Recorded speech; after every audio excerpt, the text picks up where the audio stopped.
Bayan, ang dami ng ano dito.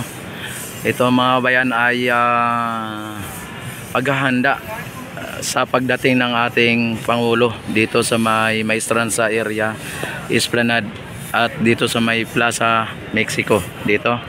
At ngayong araw ang inaugurasyon ng ating Pangulo dito sa may Esplanade, Maestranza, Plaza Mexico. At sa ngayon ay inaantabayanan at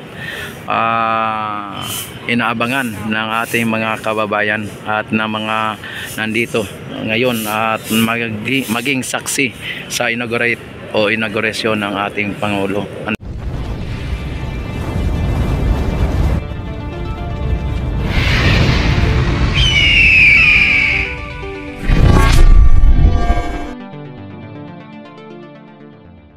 Ang daming tao dito mga kabayan.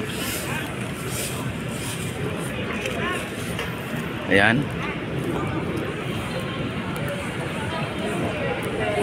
Ayan mga kabayan, no? May ano na dito, may mga martial na dito mga kabayan, no?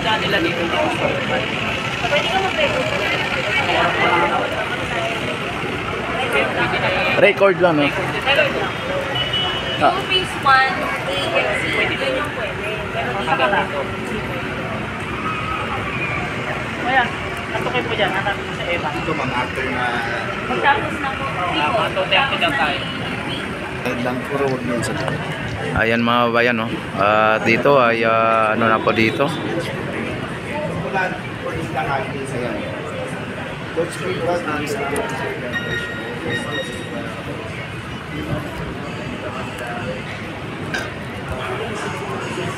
Dito na po yung ibang mga taga Malacanang mga kabayan, ha.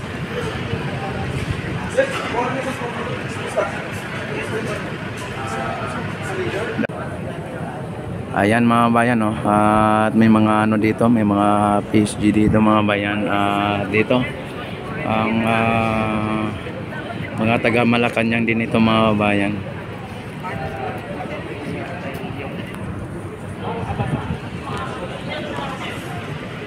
Ay grabe ang ano dito mga bayan, ang pag-inaugurat po ng ating Pangulo mga bayan ay maraming nag-aantabay o maraming nag-aabang dito.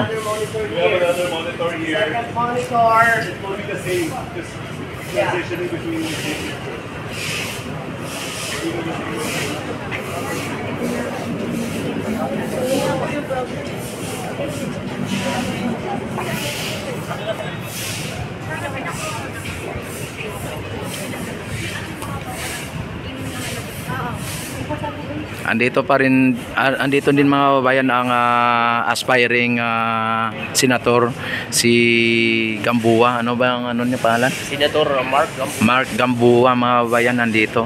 Ayan siya. Oh. Aspiring Senator Mark Gamboa. Yan, at ngayon ay mukhang paulan-ulan mga bayan.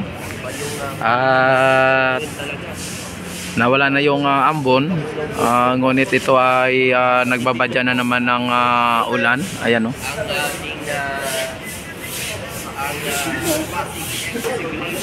Ito si aspiring Mark Gamboa for senator mga bayan. Ito ko lang dito. Ano ang gawin natin? Mga kaibigan, shoutout ko ng Yun ang ating aspirant Mark Gamboa for senator mga bayan. Go. Ay, Senator, magandang araw po. No? Ano pong masasabi nyo ngayon na isa po kayo sa mga naimbitahan mo dito? Dito po ngayon sa inaugurasyon ng Pasig Esplanade po. napakagandang proyekto po talaga itong ano. Ako po ay talagang natutuwa dito po sa proyekto ng mahal na Pangulo, yung Pasig Biglang Buhay Muli. Bigyang buhay muli para talagang mabubuhay po yung syudad at lahat po ng Pilipino ay nakikinabang. Yes po, Senator, tanong ko lang po kasi nabalitaan po natin si First Lady ay naka-receive po ng 20 million galing po sa UAE. Yun po ay para po sa ating Ilog Pasig. Ano po ang magandang kwento po doon, Senator? Ngayon ko lang din narinig yan. Magkano na-receive niya? 20 million US dollar US dollars galing sa sa UAE. gobyerno ng UAE. Yes po. Ako po, talagang maganda yung samahan natin at ng mga bansa dyan po sa Middle East. Alam naman po natin na na marami tayong mga Pilipino na doon nagtatrabaho. Kumbaga tayo ang nagbubuo ng mga buildings nila at ng mga struktura nila doon. Kaya malapit po ang mga taga Middle East sa mga Pinoy. Malapit tayo sa puso nila. Nakita siguro po nila yung kagandahan ng proyekto na ginagawa ni First Lady. Kasi po marami po itong epekto.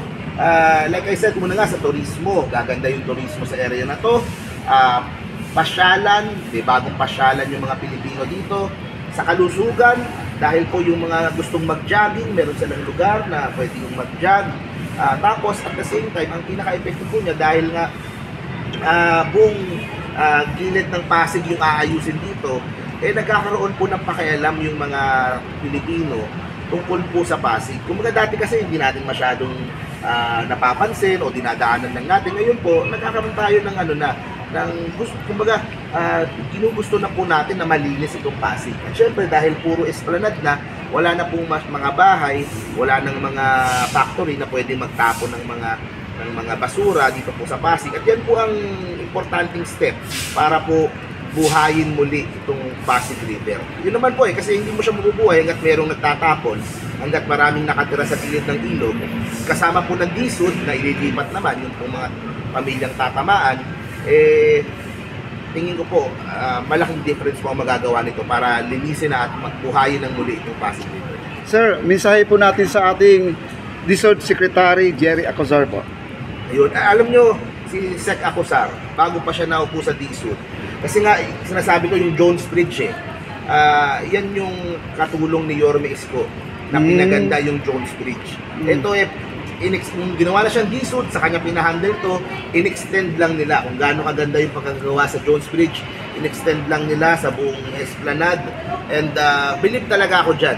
Kasi parang yung ginagawa din niya dun sa Bataan, yung kanyang Casa de Acozar, Pilipina.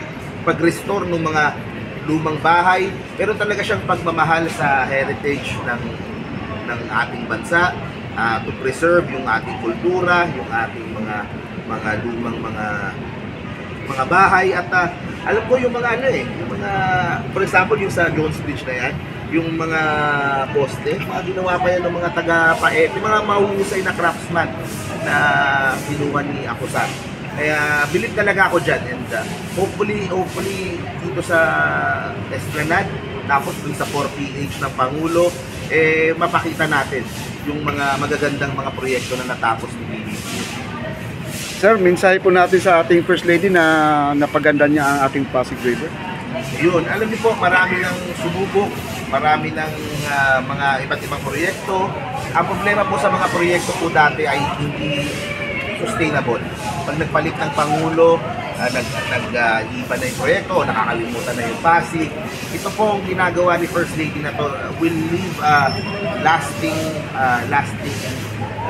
legacy, will leave a lasting effect ito po sa efforts natin para buhayin yung Pasig. Kasi po, sasamahan pa to ng commercial component, pati yung mga malalaking mga negosyante, tutulong din sila. At ito po ang isa sa mga talagang iiwan na napakagandang legacy ni PBBM and of course ni First Lady. Kaya congratulations po kasi talagang nakakamangha at sana po mas marami pang ganitong proyekto kasi talagang nakakatulong talaga sa mga Pilipino at malaki po talaga ang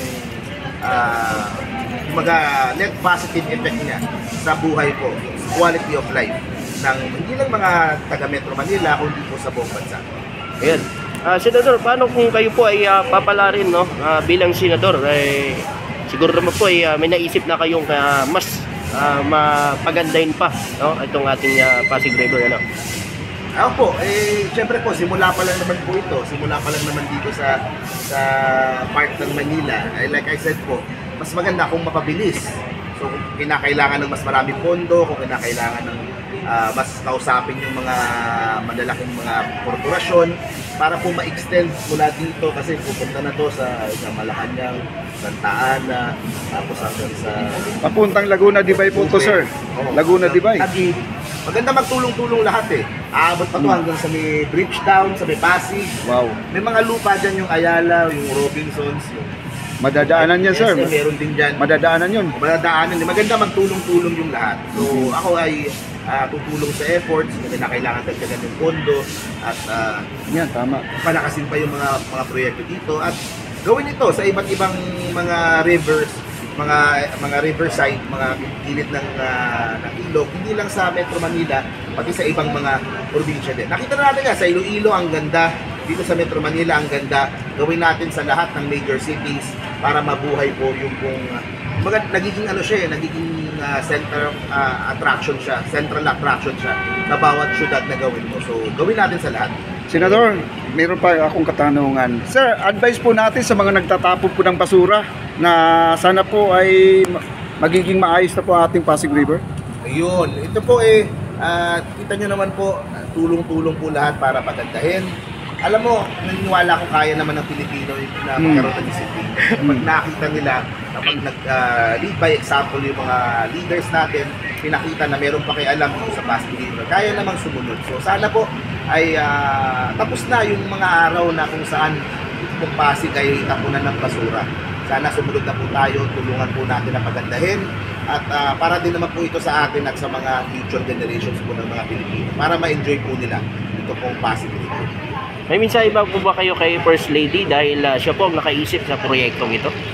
Ako po ay talagang truly impressed dun sa idea dito and yan po ako sa bawat magaling na pangulo importante din po na meron siyang partner na talagang susuporta at the same time ay Tulong. tandem yan Yes. Kasi PBBM, of course, the government, tapos yung sa bahay, di ba? Yung mga mister, sila yung sa bahay, sila yung mga gastos, yung mga proyekto sila dyan. So, yun po ang mas isa Malacanang, di ba? Yung mga bagong mga ginawang mga bahay. Yes po. And I think nakakatuwa po na meron tayong First Lady na ganyan po yung pagmamahal para po sa heritage and sa history at tradition ng ating bansa. Huli na lang po, kaya mensahe po natin sa ating mahal na Pangulo, President Bongbong Marcos. Ayan, natutuwa ako dahil dun sa mga huling kampanya ng Alyansa, palaban na si Pangulong Bongbong Marcos. I think panahon na, masyado kasing mabait si Pangulo, alam naman natin yan. Pero umaabuso kasi yung ibang mga gustong manggulo ng gobyerno. So, tama lang po yan, tuloy lang po niya yung kanyang ginagawang trabaho. And sa akin, maganda po maipakita natin sa buong bansa yung mga magagandang proyekto na tinatapos ng Pangulo. So, keep up the good job. Ako po ay naniniwala na, kasi yung unang 3 taon, syempre, nilinis niya yung mga kailangang linisin, yung mga pogo, yung mga dami niyang inayos Ngayon pong the next 3 years, makikita po natin yung fruition ng mga lahat ng sinimulan po niya, yung mga proyekto na gagawin, and PBBM will come down as one of the best presidents na we've ever had sa ating bansa. Ayun, Senador, mayroon lang ako itatanong, bilang ikaw isang senador na tumatakbo ngayon, ano pong magiging pahayag niyo po doon sa naging pahayag ni Pangulong Duterte? Dating Pangulong Duterte, napapatay daw siya ng 15 senador. Ako, unang impression ko kay Digong, nung una ko siya nakita ng 2015. Sabi ko, hindi ito manalong presidente, pwede itong stand-up comedian. Magaling talaga si Duterte sa comedy. Yun naman talaga And nag-react na naman yung Pangulo dyan. Sinabi nga niya, baka yun na lang talaga ang paraan para manalo sila. Pero it only goes to show po na, sa akin joke yun, pero it only goes to show na aminado din si Duterte na tagilid yung kanilang senatorial votes. At ang mga mananalo po this election ay yung mga kampi sa ating Pangulo. So, kahit na gaano sila kaingay sa social media, kahit na gaano kadaming mga bot o trolls ang gamitin nila para sa mga posts, in the end po, hindi pwedeng bumoto yung mga trolls. So, yung taong bayan po, susundin kung gamitin nila kung boboto kung sinipin nila na makakatulong talaga sa buhay nila. Na majority po doon ay mga kumakampi sa Pangulo. Sana isa ako doon sa mga palong sa 12. Pero either way, basta ang gusto po natin sana ay yung mga senador na makakatulong sa pagpapaganda ng bansa at hindi po yung magde-destabilize sa bansa. Senator, lasa lang. Anong number po sa balota? Number 27 po tayo sa balota. Kaya tumatakbo po tayong senador. Ayan. Pagkita nyo po sa balota nyo sa mga senador, nandun po yung pangalan ko, Gamboa Mark. Ayan. Ako po ay sumusubok lang naman, nagpapakilala lang. Baka naman po mapagbigyan para ipakita po natin na kahit na tayo ay simpleng tao lang, simpleng vlogger lang, pwede pa rin po tayong pwede pa rin tayong makakuha ng boto at pwede pa rin makadagdag po tayo in a positive way dito po sa diskurso sa mga issues sa ating bansa. Isa na lang, Senador. Bilang kayo po ay isang vlogger, ano pong masasabi niyo doon na pinasok yung rally ng PBBM doon sa Davao at meron pa silang issue na nilalabas ngayon na meron daw bigayan ng 500. Pumasok yung mga vlogger ba doon sa rally? Nagugulo? Nandun. Pumasok tapos naglabas pa ng 500 na binabayaran. Ako yun ang problema. Wala ganun talaga yung mga tactics ng Hindi po sa akin kaya nga merong mga TRICOM na hearing. Maganda po matignan natin. Kasi po, syempre, merong mga umaabusong vlogger, diba, merong sinasabi ko naman yan sa lahat naman ng sites. Meron ding mga vlogger na wala sa ayos o nagpapakalat ng fake news. So magandang maiayos po yan at matignan at makita kung paano kayo lalagay sa tama. Yun po yung ginagawa ng TRICOM. Bukas, tandun ako ulit sa TRICOM hearing. Kasama po kayo? Opo, bukas ulit. Nung unang hearing po, ano pong masasabi niyo doon na walang dumating na mga Yun, ako ay nalulungkot kasi hindi ito yung sa akin kung ikaw ay bumabanat o ay tinitira, dapat willing kang bumanat o tumira kaharap nung tinitira mo. So sa akin, mas maganda sana kung ganun. Kung ayaw nila, ayan, kung gusto nila ng pahirapan, dadaan sa show cause order tapos sa contempt, ganun po ang gagawin ng Kongreso. Kahit sa ayaw at sa gusto po natin, kailangan po natin sumunod sa batas. Ang problema kasi, meron kasi mga ilang vlogger na kung basta, parang sila pa rin yung nakaupo sa Malacanang. Diba? Feeling nila mas mataas sila sa gobyerno. Nung sila yung nasa gobyerno, ganun din naman sila. Mag-aano din naman sila. Ngayon po, kailangan nilang tanggapin na wala po sila sa gobyerno at kailangan po nilang sumunod. Kung wala naman silang tinatago na mali, wala po silang dapat ipangamba. Thank you so much. Thank you. Senator Mark Gamboa. Number po sa lahat ng mga sumusuporta sa ating Pangulo.